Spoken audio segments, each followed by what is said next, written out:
silences that scream louder than 1,000 words, and that was yours. I don't understand. Because your indifference ended up for you taper, just slowly like the sun as it sets behind the fog. No drama, no goodbyes alone. Absence, I got tired of justifying your absences as occupations, to believe that your coldness was stress, to think that someday you would notice that I was paying for you one. But not only does what was once turned on turn off, and you never lit anything. You just left me waiting, hoping you were someone you never were. And then I understood that there are people who do not come back, not because I can't, but because he does not want to. What he broke and you broke, something I can no longer sew. Not because I have no thread, but because I no longer feel like Timmy for this one, and we did nothing to prevent it. And I found myself since you left, I learned not to beg for presents, not to beg by messages, not to tremble for a call. I learned to be mine, and if one day you decide to come back, don't do it, because he who leaves without saying goodbye must also learn to live with no return. If ever your silence screamed louder than your love, like us, comment saying why. Share this story.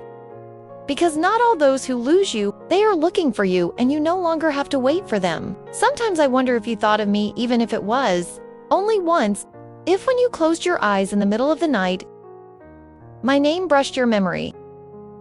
So it hurt to lose me, even a little AM, but I will never know because you left. Without looking, they slow down as if I were expendable, replaceable, as if having ever loved me will not leave you, a crack as if my absence did not weigh on. And that was what most. I was broken not by your departure, but by your lightness, while I carried your every word. You didn't even remember what you promised me. And it's not that I hate you, Nan, it's that I learned to let go. Why?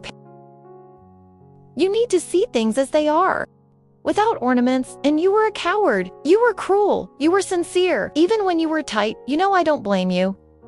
Because I also failed myself. I failed when I dropped my pants. Not to make you sick. I failed when I smiled as I broke inside. I failed when I accepted and called them love last night, no longer. Last night, I am no longer expecting. Who does not know how to stay today? I am no longer looking for others. What only I can give myself. If you have also felt that, you gave everything to those who did not know how to value you. Like us now, comment. I don't wait anymore and share this video. Because this is not just my story. It's the story of thousands of who learned to live. Without those who forgot them with ease, I remember silence. Not the one that leaves absence, but the one that settles when you are next to someone. And yet you still feel lonely, even though you spoke, yes, Anne. But you didn't say anything to me anymore. Your words were like wind in your face. They brushed me, but they didn't fit, and I was looking at you with eyes full of love, cheating me with eyes full of habit.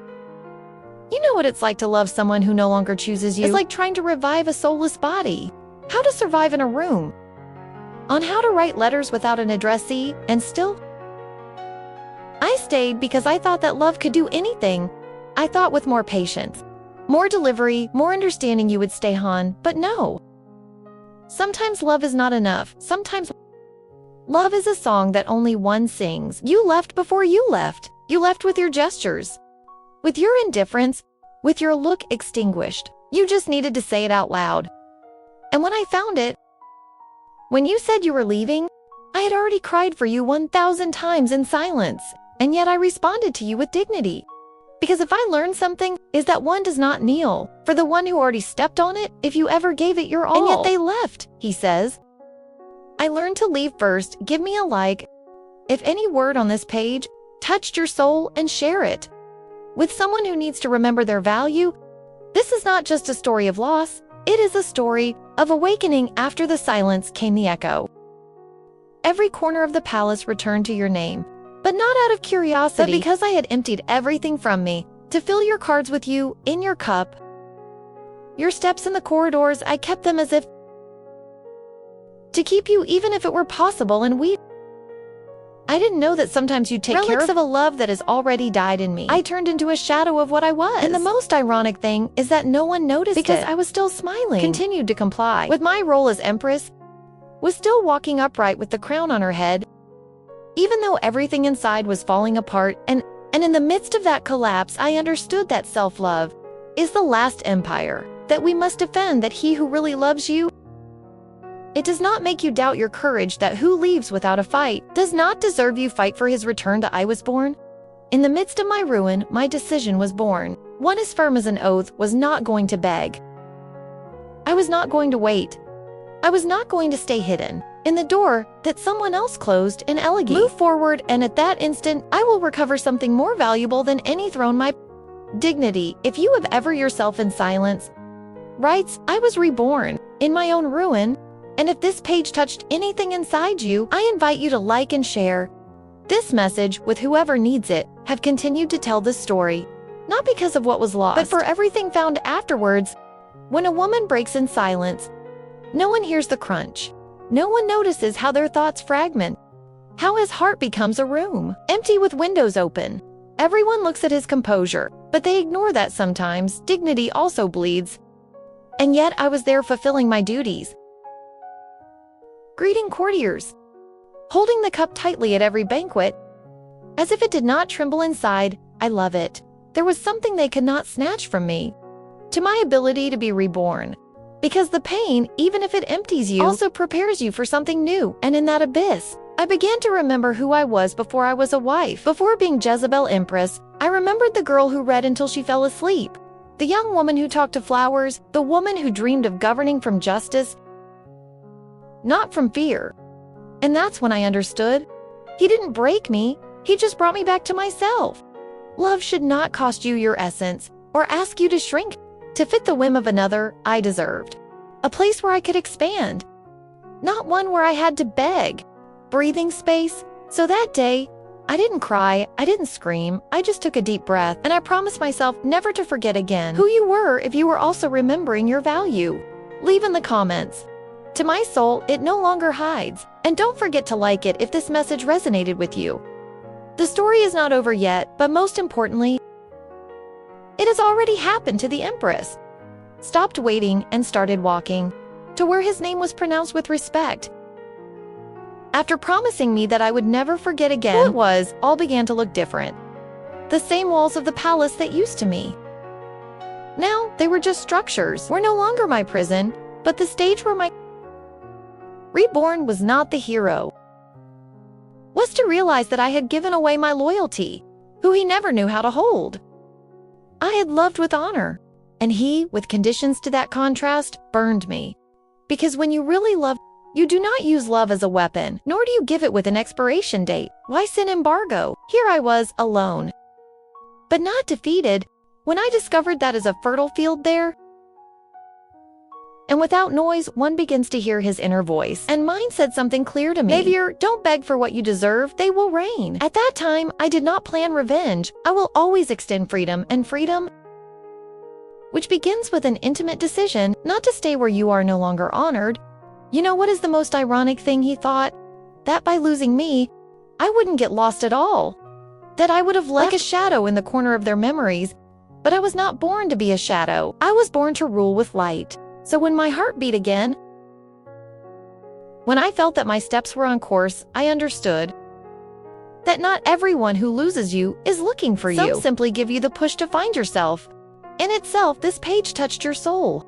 Give us a like. Your support makes this story live in more. And if you ever felt like you lost yourself for loving, comment today. I find myself again. Meeting me again was not like lighting a lamp. It was more like removing the dust, little by little, of a hole that had been covered for years. My grandfather was there. I just haven't seen it in a long time.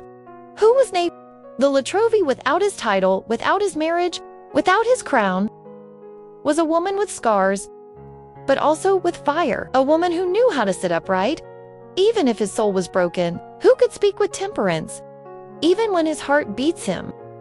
I began to listen more to the silences, to the eyes of those who did respect me, to the instance where no one demanded me nothing, and yet I chose to give my best then. A small letter arrived with an emblem that was not from the east, but from the west.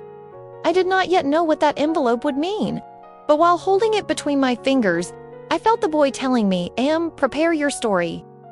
It does not end in this fall. There are still thrones waiting for you. Not all the lost people who lose you are looking for you. And not everyone who appears does so without purpose. I was not looking for comfort, I was looking for destiny. I had just knocked on my door, if ever a letter, a person, or a simple message changed your course. Shares this video with someone who needs to remember it.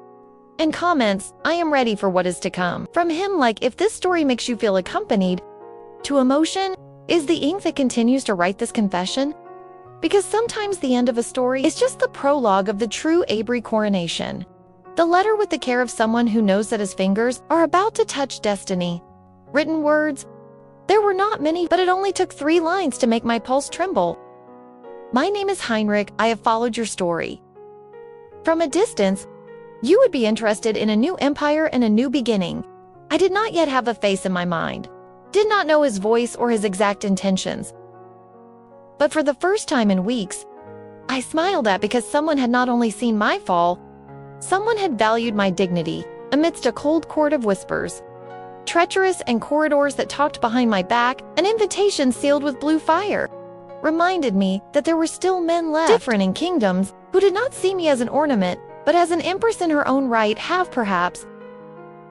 It was not the end of love, maybe it was just the end of the habit, disguised as a devotion, and for the first time I felt that perhaps I had not lost, I was just being redirected to something higher. My hand did not tremble when I wrote the answer. Just a word. Only a beginning. I accept. If you were shaken by this revelation, subscribe now and activate the bell.